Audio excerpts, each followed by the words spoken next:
మీకు తెలుసా మన తెలంగాణలో చూడాల్సిన ఎన్నో ఉన్నాయి.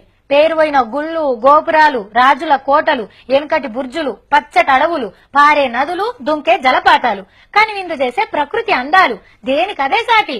ఆ రాష్ట్రంలో అదున్నదట, ఈ రాష్ట్రంలో గిదున్నదట అని పోతుంటారు. కానీ మనకు తెలని ఇంకెన్నో ఉన్నాయి తెలంగాణలో. అసంటది ఇప్పుడు మీకు చూపిస్తాం. పచ్చటి చెట్ల నడుమ తెల్లటి గీత కనబడుతుంది, చూస్తుర్రా? మరి దగ్గరకు పోయి చూద్దాం ఏంటిదో.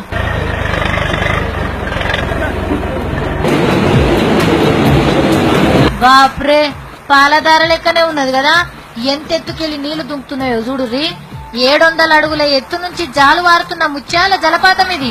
చెప్తందుకు నాకు మాటలు వస్తాను లేవు, మీరు చూడాల్సిందే.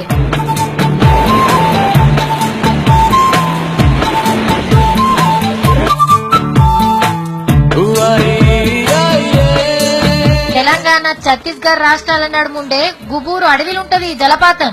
మన భూపాలపల్లి జిల్లా కిందకే వస్తది. వెంకటాపురం మండలంలో వీరభద్రపురంకెళ్లి 6 కిలోమీటర్ల దూరం. కానీ 60 కిలోమీటర్ల ప్రయాణం చేసినట్టు అనిపిస్తది. మొత్తం గుట్టలు కొండలే. తిప్పలబడి సగం దూరం ట్రాక్టర్ మీద పోవచ్చు. ఆడికెళ్ళిగా నడవాల్సిందే. కానీ జలపాతం కాడి కొంగనే నడిచిన కష్టం అంతా మర్చిపోతారు. పేరుకు తగ్గట్టే ముత్యాలు రాలుతున్నట్టే ఉంది కదా.